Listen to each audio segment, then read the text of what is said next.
ओम नमोर्यन्ताणं नमो सिद्धाणं नमो आर्याणं नमो वज्रायाणं नमो लोहे सव्वसाहुणं।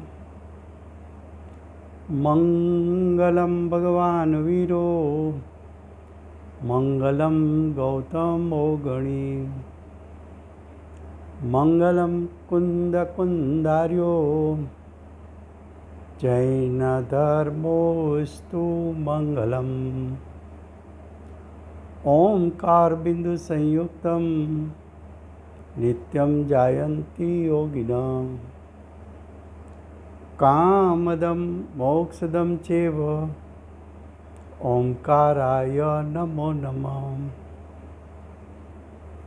अहो उपकार जिनवरनो कुंदनो ध्वनि दिव्यनो जेन कुंद ध्वनि आप्या अहो आ गुरु कहाननो तुझ ज्ञान ध्याननो रंग अमया दर्श रहो ओ शिव पद तक तुझ संग माता हाथ कर।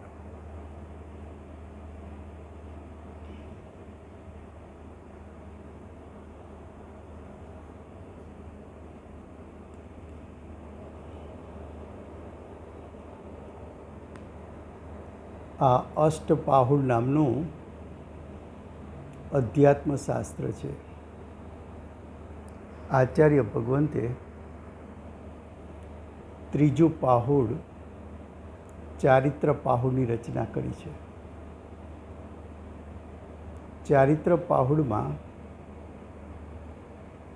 આચાર્ય ભગવાન માંગલિક કરીને ચારિત્રના સ્વરૂપને કહેવાની પ્રતિજ્ઞા કરી છે. ચારિત્ર આત્માના પરિણામ છે. ચારિત્ર સમ્યક દર્શન સમ્યક જ્ઞાન વગર હોતું નથી. ચારિત્રની આરાધનાથી મોક્ષની પ્રાપ્તિ થાય છે. તો ચારિત્ર કોને કહેવું કે જેની આરાધનાથી મોક્ષની પ્રાપ્તિ થાય?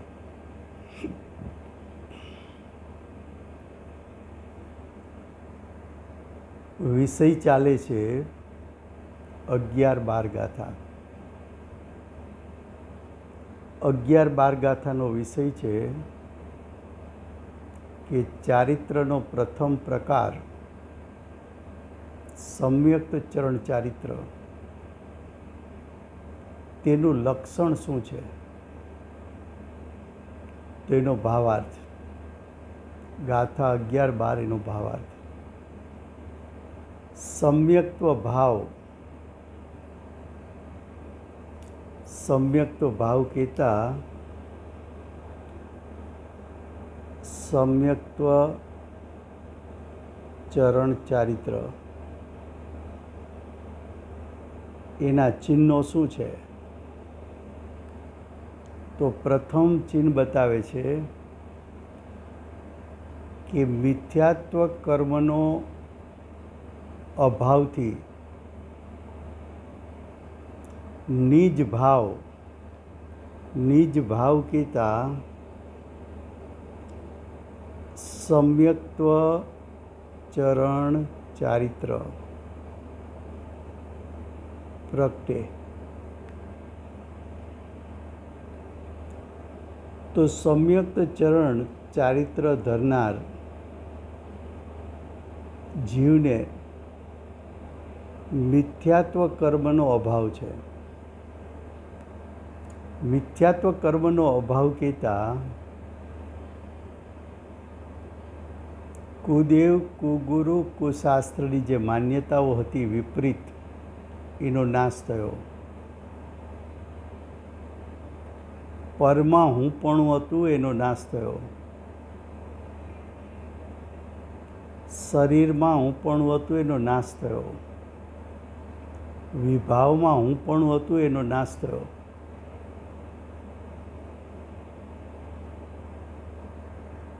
જેવો મિથ્યાત્વ કર્મનો અભાવ થયો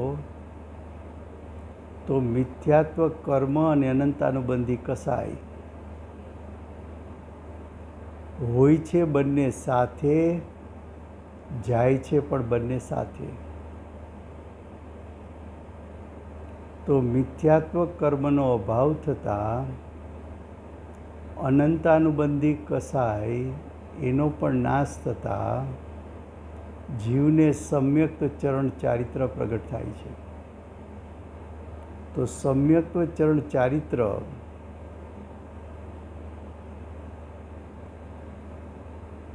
એ મિથ્યાત્વ કર્મના અભાવથી ઉત્પન્ન થતું હોવાથી એમનું એક લક્ષણ મિથ્યાત્વ કર્મનો અભાવ કયો. હવે સંયુક્ત ચરણ ચારિત્ર એ સૂક્ષ્મ પરિણામ છે. સૂક્ષ્મ પરિણામ છે એટલે 5 ઇન્દ્રિય મન દ્વારા એને ગ્રહી શકાતું નથી. એ પરિણામ સૂક્ષ્મ છે એટલે કેવડી ગમ્ય છે.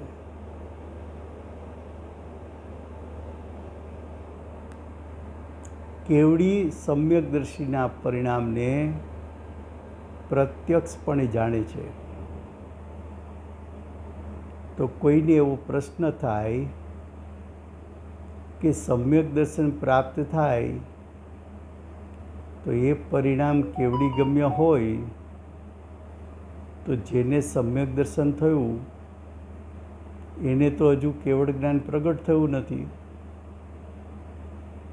કેવળ જ્ઞાન પ્રગટ થયું નથી તો સમ્યક દ્રષ્ટિને સમ્યક દર્શન સાથે સમ્યક્ત ચરણ ચારિત્ર જે પ્રગટ થયું છે એનું જ્ઞાન કઈ રીતે થાય?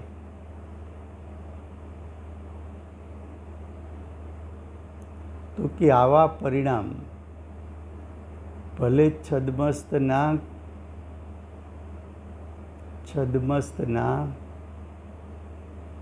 જ્ઞાનગમ્ય હોતા નથી, પણ જેમને સમ્યક દર્શન પ્રગટ થયું એમને તે પરિણામ વેદન પ્રત્યક્ષ છે. જે સમયે સમ્યક દર્શન સહિતનું ચારિત્ર પ્રગટ થયું ત્યારે આત્માના અનંત ગુણો આંશિક શુદ્ધ થયા. એમાં જ્ઞાન અને સુખ ગુણ પણ આંશિક શુદ્ધ થયા. એ બંને ગુણોના પરિણામ વેદનયુક્ત હોવાથી તે સમયે અતિન્દ્રિય જ્ઞાન અને અતિન્દ્રિય સુખનું વેદન આવ્યું. એ વેદન આવતા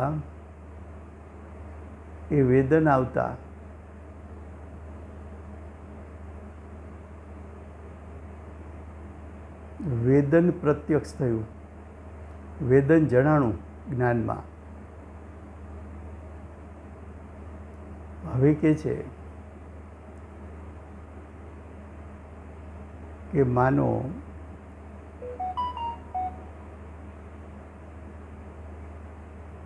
પૂજ્ય ગુરુદેવના પરિચયવાળો જીવ નથી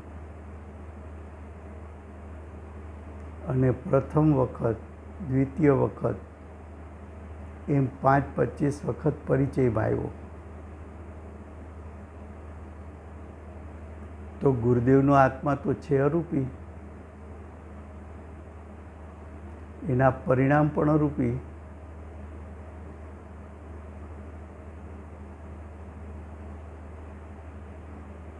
શરીર કરતાં પણ સૂક્ષ્મ કર્મના ઉદય કરતાં પણ સૂક્ષ્મ વિભાવો અને વિભાવોથી પણ સૂક્ષ્મ જીવના શુદ્ધ પરિણામ પાછા અરૂપી. તો અજ્ઞાની જીવ જ્ઞાનીના પરિચયમાં આવે તો જ્ઞાનીનો આત્મા રૂપી, એના અનંત ગુણરૂપી એની પર્યાય પણ અરૂપી. તો એ સૂક્ષ્મ પર્યાયને, સૂક્ષ્મ ભાવને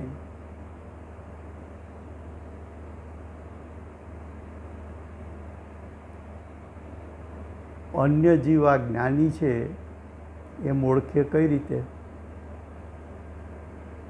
એના ચિહ્ન શું?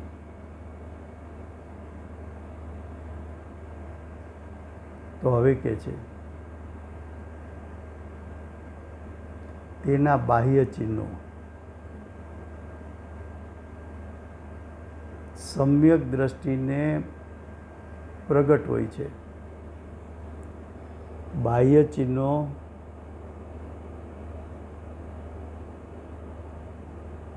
પ્રગટ છે. હવે જ્ઞાનીના બાહ્ય ચિહ્નો કયા? બાહ્ય ચિહ્નો કયા લેવા? તો કે છે જ્ઞાનીને વાત્સલ્ય ભાવ છે.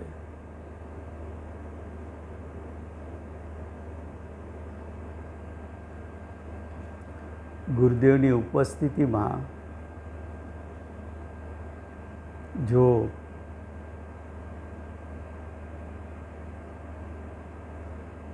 12-15 વર્ષના બાળકો કોઈ પ્રશ્ન કરે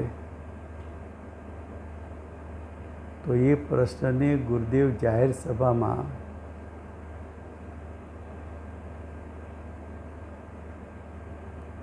એમ કહે કે ફલાણાનો દીકરો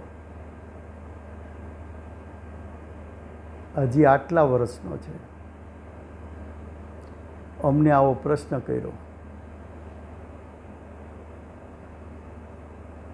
તો બાળકની તત્વરુચિ જોઈને એના પ્રત્યે વાત્સલ્ય ભાવ આવ્યો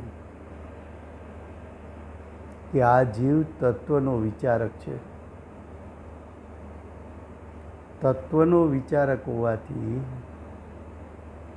આ જીવ આત્મ સ્વરૂપ તરફ વળી શકે.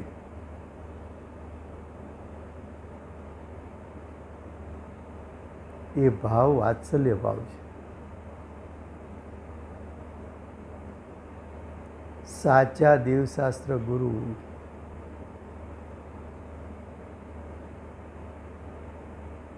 એની પ્રભાવના આટલે જે જીવો મોક્ષના ઈચ્છુક છે એના સાધનો ઉત્પન્ન થતા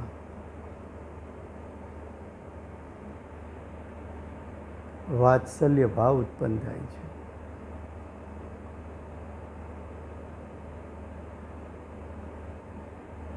એ વાત્સલ્ય ભાવ ઉત્પન્ન થતા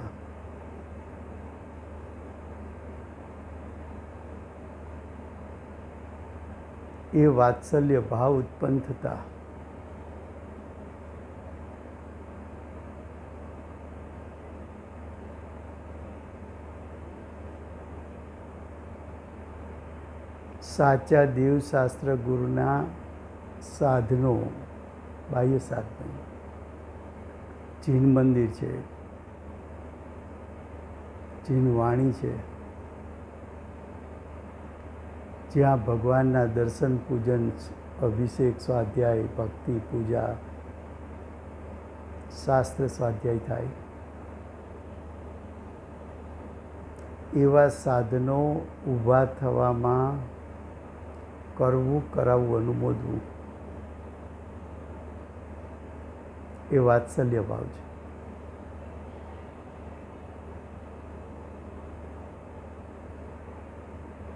આ વાત્સલ્ય ભાવ તને જ્ઞાની ગુરુના બાહ્ય આચરણમાં જોવા મળશે. એ અનુભવ ગોચર છે, જોઈ શકાય છે. હવે કે છે તેના વચન, તો જ્ઞાનીના વચન છે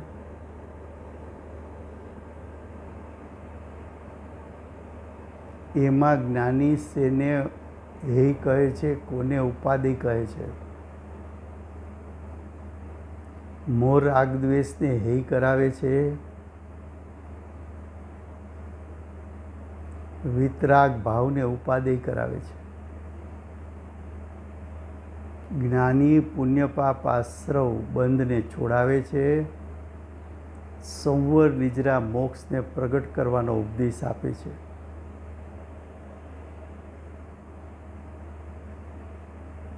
જ્ઞાની સ્વપર વચ્ચેનું ભેદરૂપ શ્રદ્ધાન અને જ્ઞાન કરાવે છે. તેના વચન ઉપરથી તને ખ્યાલમાં આવે કે એના વચનોનું જોર, એના વચનોના જોરમાં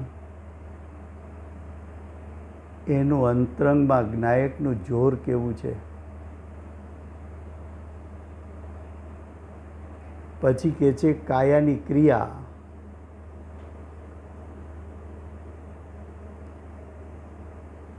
અંતરંગ ભાવ મુજબ કાયાની ક્રિયા જ્ઞાનીને સહજ હોય, હઠ પ્રયોગ ન હોય. અંતરંગનો ભાવ અને બાહ્યની ક્રિયા જુદા જુદા પ્રકારની ન હોય.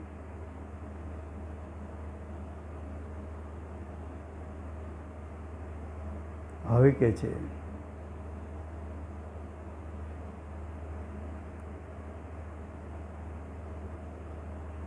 તેની પરીક્ષા જેમ પોતાની ક્રિયા વિશેષથી એ પ્રકારે વ્યવહાર થાય છે.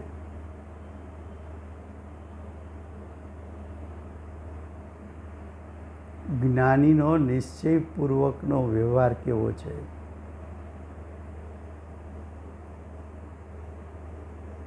અંતરંગ અનુભૂતિનું જોર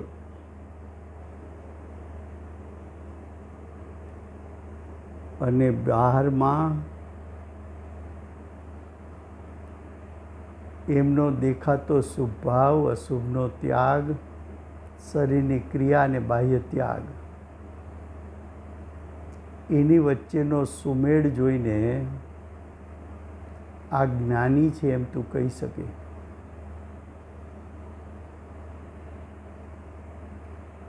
સમ્યક્ત ચરણ ચારિત્રના ધરનારા પૂજ્ય ગુરુદેવ, એમનો તો બાહ્યમાં શુભ ભાવનો યોગ જ એવો હતો કે એમની પડછંદ કાયા, વૈરાગવંત મુખ, નિર્દોષ હાસ્ય,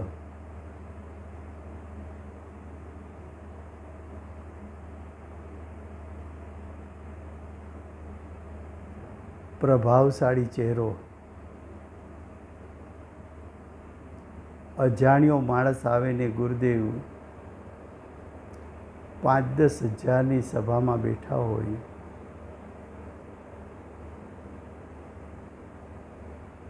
તો અજાણ્યો માણસ પણ એ 5000 વ્યક્તિઓમાંથી ગુરુદેવને ક્યારેય જોયા ન હોય તો જુદા પાડી શકે.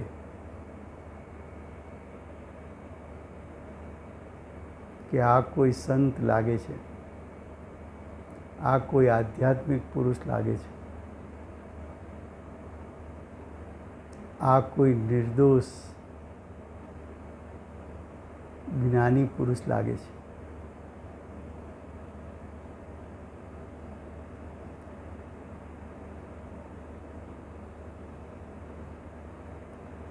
તો જીવોને સમ્યક દ્રષ્ટિને ઓળખવા માટેના બાહ્ય ચિહ્નો, એ બાહ્ય ચિહ્નો છે વ્યવહાર. તેના પરથી જ્ઞાની ઓળખી શકાય.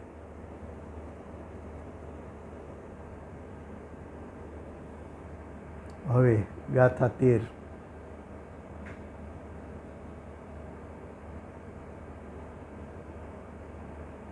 હવે એમ કહે છે કે સમ્યક્ત્વ કોને છૂટી જાય? સમ્યક્ત્વ છે એ કોને છૂટી જાય?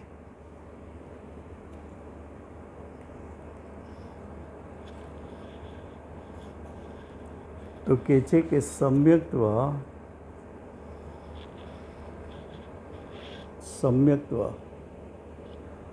ગાથા 13નું હેડિંગ છે, નીચે બતાવેલા કારણો સહિત હોય તે સમ્યક્ત્વને છોડે છે. છોડે છે એમ કહો કે પ્રાપ્ત કરતો નથી એમ કહો?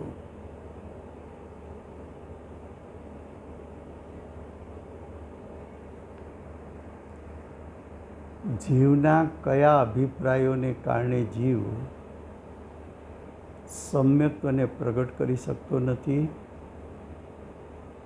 અથવા તો સમ્યક્ત્વ પ્રાપ્ત થયા પછી ફરી પાછી પરિણામમાં કેવી વિપરીતતા આવે તો સમ્યક દર્શન ટકી શકતું નથી?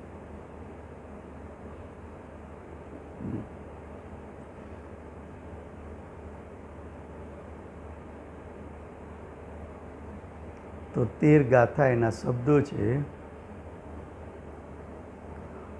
અજ્ઞાન મોહ પતે કુમતમાં ભાવના ઉત્સાહને શ્રદ્ધા સ્તવન સેવા કરે જે તે તજે સમ્યક્ત્વને. શું કહ્યું? કે જે જીવ અજ્ઞાનથી અંધ છે અને મોહથી વિપરીતતા ધારણ કરી છે,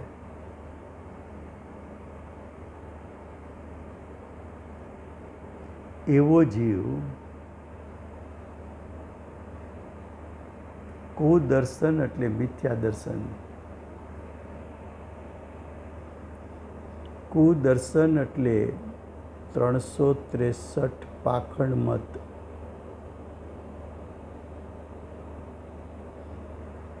કુદર્શન એટલે વિપરીત મત, વિપરીત અભિપ્રાય. દર્શનનો એક અર્થ મત કર્યો છે, પક્ષ કર્યો છે. કુદર્શન, કુમત.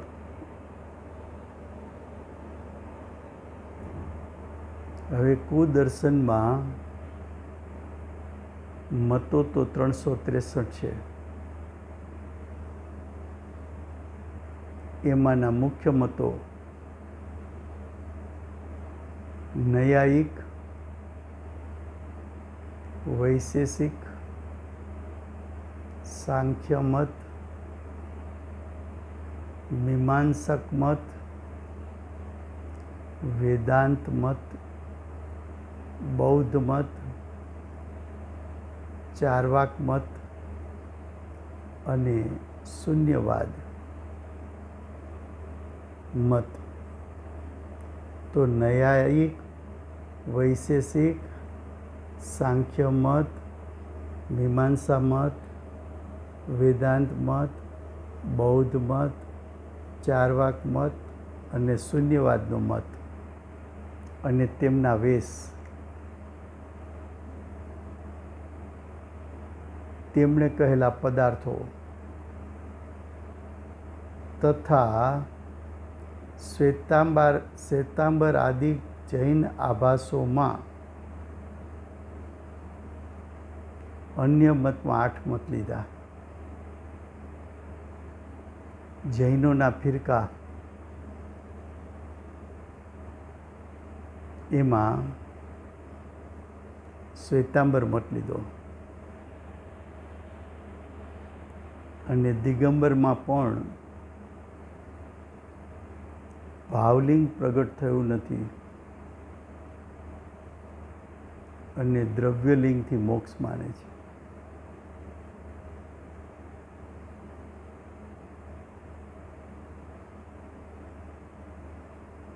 તો કે જે શ્વેતાંબર આદિ જૈન આભાસોમાં શ્રદ્ધા, ઉત્સાહ, ભાવના, પ્રશંસા અને તેમની ઉપાસના, શું કહ્યું?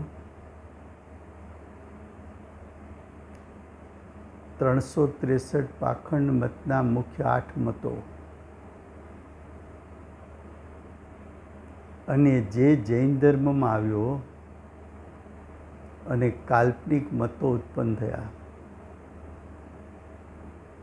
એવા કાલ્પનિક મતો એમાં શ્રદ્ધા રાખવી, એમાં સત્યાર્થપણું માનવું, આવા મતો એના પ્રત્યે ઉત્સાહ બતાવવો, આવા મતો પ્રત્યે ભાવના રાખવી, આવા કુમતોની પ્રશંસા કરવી, જે અપ્રશંસનીય હોવા છતાં પ્રશંસનીય કહેવું,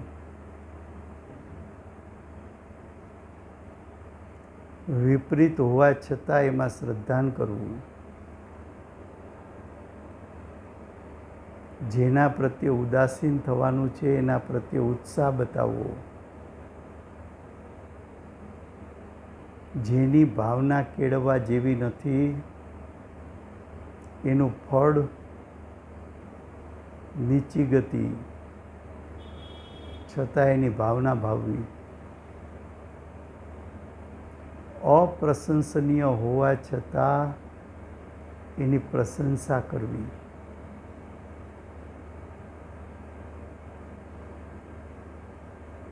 એમના પ્રત્યે ઉદાસીન અને વૈરાગ પ્રગટ કરવાને બદલે એમની ઉપાસના કરવી,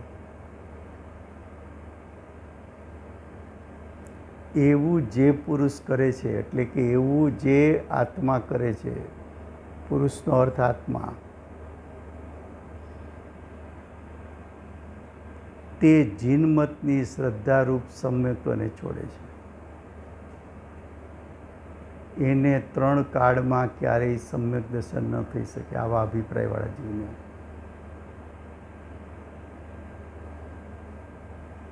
શ્રદ્ધાન વિપરીત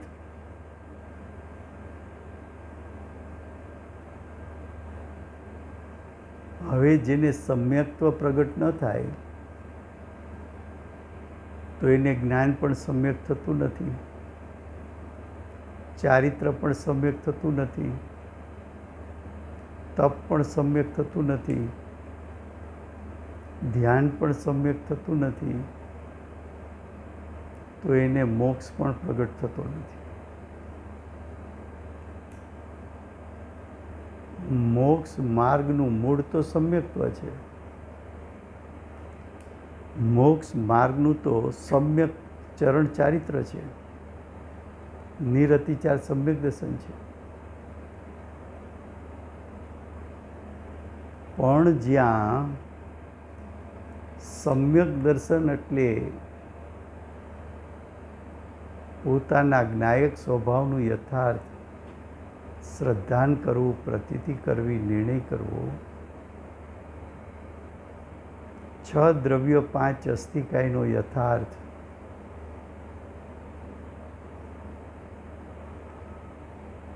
શ્રદ્ધાન કરવું, 7 તત્વ 9 પદાર્થનું યથાર્થ શ્રદ્ધાન કરવું, જ્ઞાયકનું યથાર્થ શ્રદ્ધાન કરવું, એ સમ્યક દર્શન છે.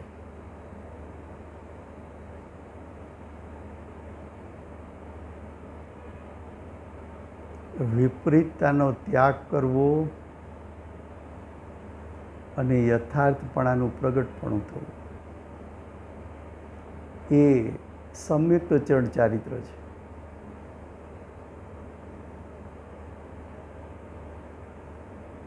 કુદર્શનની માન્યતા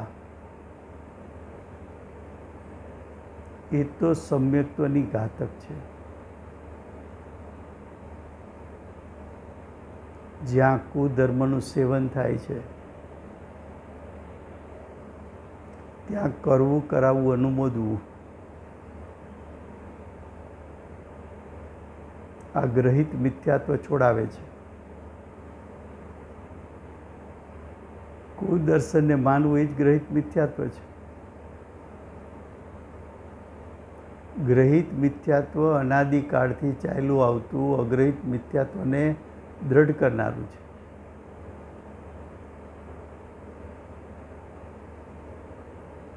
ગ્રહિત મિથ્યાત્વ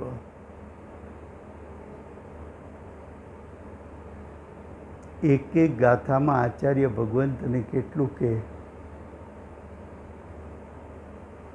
અનાદિકાળના વિપરીત અભિપ્રાયો અનંત પ્રકારના તે કર્યા.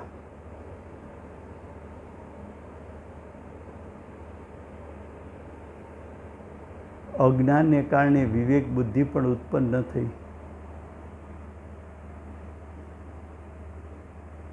પરિણામની વિપરીતતાને કારણે વસ્તુનું યથાર્થ સ્વરૂપ એનો તો નિર્ણય ન કરી શક્યો.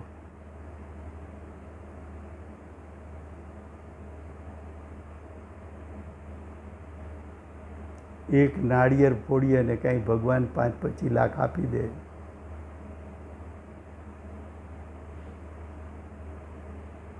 પગપાળા જવાની માનતાઓ રાખે તો શરીરની ક્રિયાથી શું ધર્મ થતો હશે? ધર્મ તને ભગવાન પ્રગટાવી દેતા હશે કે ભગવાન ધર્મનો ઉપદેશ આપે અને પ્રગટ કરવા તારો પુરુષાર્થ જોઈએ?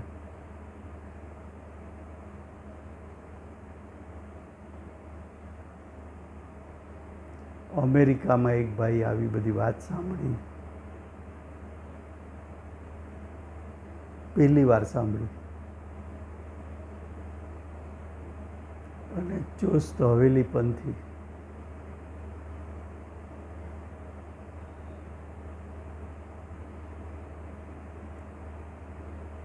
એ જે પંથને માનતા હતા એના માટેના ચાંદીના ઠામ વાસણને, ચાંદીના રમકડાને કંઈક બનાવેલું.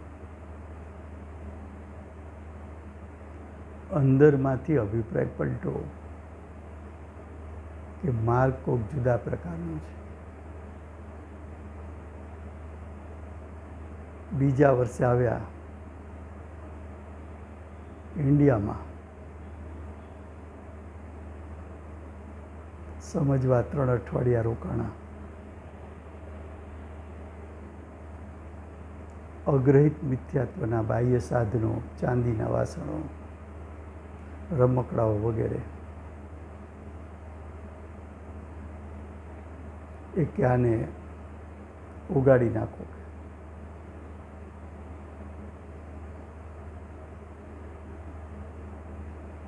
આ પૈસા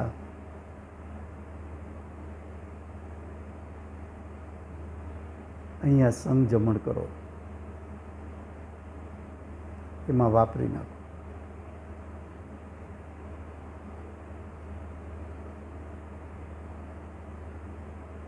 હમણાં બીજા એક ભાઈ મળેલા,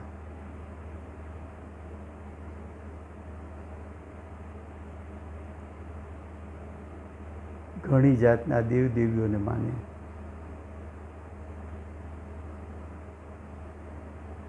જૈનોના અન્ય ફિરકાને માને,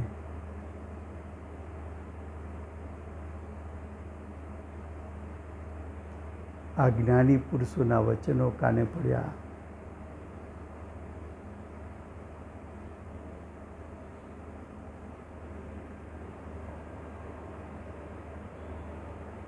બધા અન્ય મતનું અને જૈનના અન્ય અભિપ્રાયો ત્યાગીને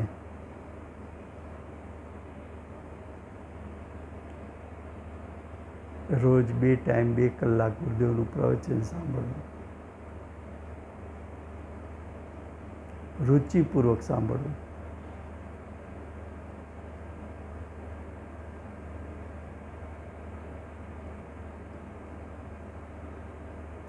આ માર્ગ એવો છે, અંધશ્રદ્ધાનો માર્ગ નથી, આત્માની અનુભૂતિનો માર્ગ છે.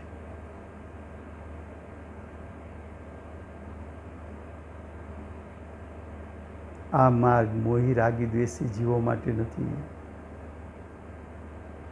મોહ રાગ દ્વેષ છોડવા માટેનો માર્ગ છે.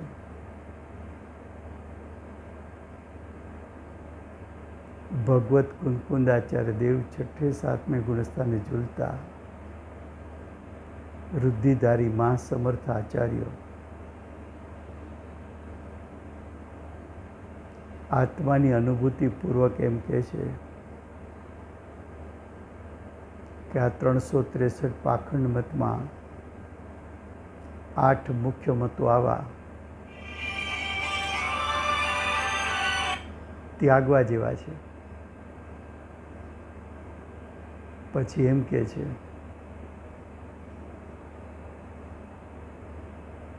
કે આ મતો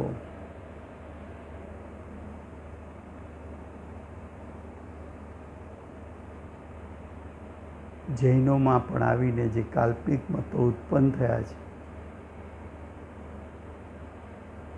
એનો નિષેધ કરે છે.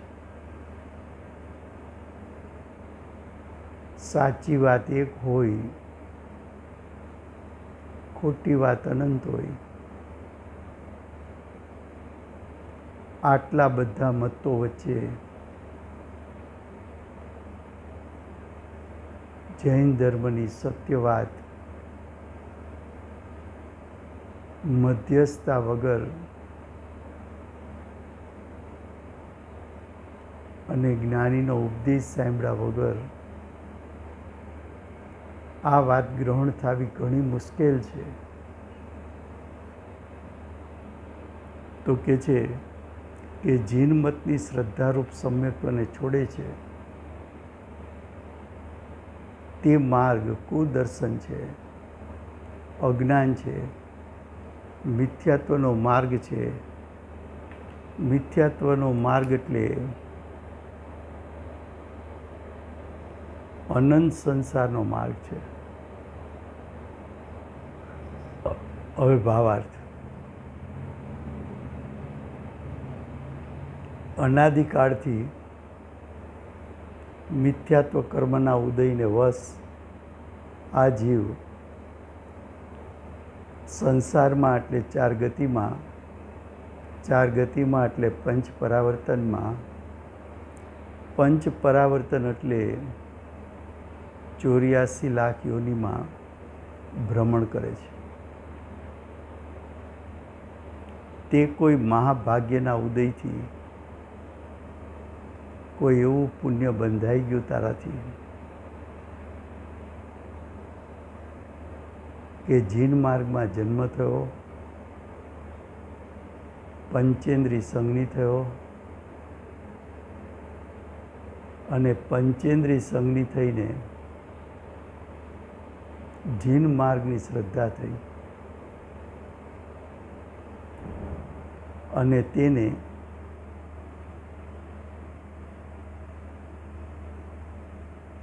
મહાપુણ્ય એક તો જૈન થયો, પંચેન્દ્રિય સંજ્ઞી થયો, મનુષ્ય થયો. એવા જીવને મિથ્યાત્વના પ્રસંગમાં કારણથી ઉત્સાહ, ભાવના, પ્રશંસા, સેવા, શ્રદ્ધા ઉત્પન્ન થાય તો સમ્યક્તનો અભાવ થઈ જાય. એટલે કે સમ્યક્ત ઉત્પન્ન જ ન થાય. સમ્યક્તનો અભાવ એટલે શું? ઉત્પત્તિ જ ન થાય. કારણ કે જીનમત સિવાય અન્ય મતોમાં જે છદ્મસ્ત અજ્ઞાની દ્વારા પ્રરૂપિત મિથ્યા પદાર્થ તથા મિથ્યા પ્રવૃત્તિરૂપ માર્ગ છે તેની શ્રદ્ધા ઉત્પન્ન થાય. ત્યારે જીનમતની શ્રદ્ધા જતી રહે.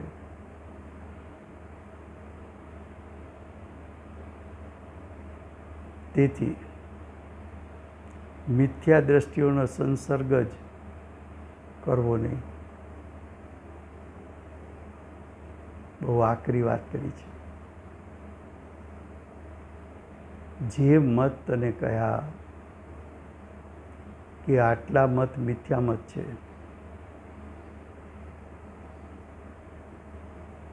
પાછો અજ્ઞાની શું બોલે ખબર છે? આપણે બધા મતનું સાંભળવાનું, એમાંથી સારું સારું લેવાનું. પણ સારું સારું કોને કહેવાય એનું તને જ્ઞાન અને ભાન છે? જો સારું સારું લેતો હોત તો મિથ્યા તો દૂર થઈ ગયું હોત, તો વર્તમાનમાં તું જ્ઞાની હોત. પેલા સારું શું કહેવાય, મિથ્યા શું કહેવાય, સમ્યક શું કહેવાય, ખોટી શ્રદ્ધા શું, સાચી શ્રદ્ધા શું, અજ્ઞાન કોને કહેવાય, જ્ઞાન કોને કહેવાય, શું છોડવું, શું ગ્રહણ કરવું,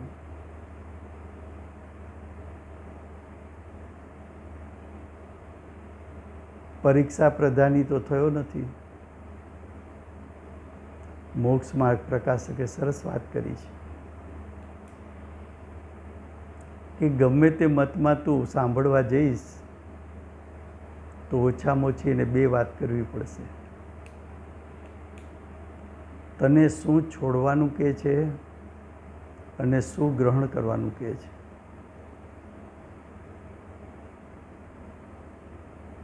શું છોડવાનું કહે છે અને શું ગ્રહણ કરવાનું કહે છે, એની પરીક્ષા કરીશ તો તને સત્ય માર્ગ મળી આવશે. તને સંસાર સારો ચાલે એવો ઉપદેશ આપે છે કે સંસાર છોડવાનું કહે છે. બાહ્ય ત્યાગને ધર્મ કહે છે કે આત્માના અંતરંગ પરિણામ પલટવા એને ધર્મ કહે છે. શરીરની ક્રિયાને ધર્મ કહે છે કે જીવની ક્રિયાને ધર્મ કહે છે. મોહ રાગ દ્વેષ કરવા એને ધર્મ કહે છે કે મોહ રાગ દ્વેષ છોડવા એને ધર્મ કહે છે.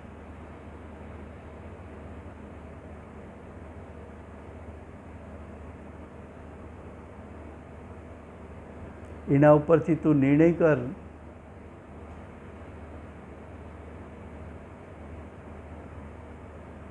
કે સાચો ધર્મ કયો. આખો સમુદ્ર ખારા પાણીનો, એમાં ક્યાંક સાગરના કાંઠે ક્યાંય મીઠી પાણીની વીડી નીકળે, પણ કાયમ પીધું પાણી ખારું, મીઠું પાણી હોય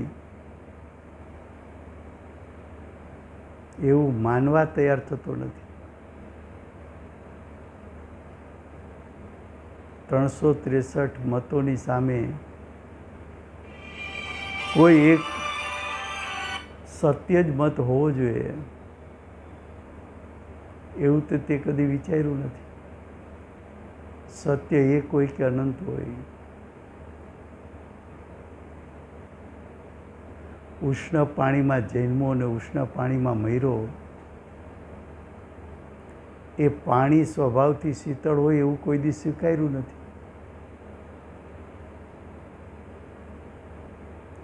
મલિન પાણીમાં જન્મો, દુર્ગંધમાં જન્મો,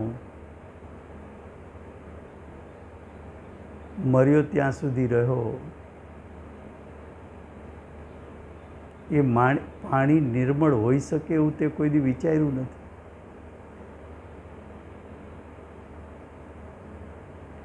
કામ તો ઘણું કઠિન છે. 6 માસ 8 સમયમાં માત્ર 608 જીવ મોક્ષે જાય છે. સાચા કેટલા?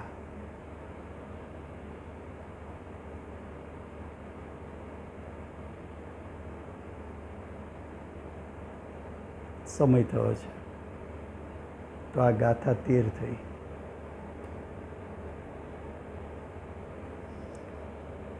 ₹363 પાખંડ મતને છોડાવનાર દિવ્ય ધ્વનિના દાતાર શ્રી સિમંદર ભગવાનનો જય હો. વર્તમાન કાળે અષ્ટપાહુની રચના દ્વારા 363 પાખંડ મત છોડાવનાર શ્રી કુંદકુંદાચાર્ય દેવનો જય હો. અષ્ટપાહુડ જેવા જીન વચનોનો પરિચય કરાવનાર પરમ કૃપાળુ શ્રી સદગુરુ દેવનો જય હો. 363 પાખંડ મતના ત્યાગી નિરતિચાર સમ્યક વચન ચારિત્ર પ્રગટ કરનાર પ્રસમ મૂર્તિ ભગવતી માતનો જય.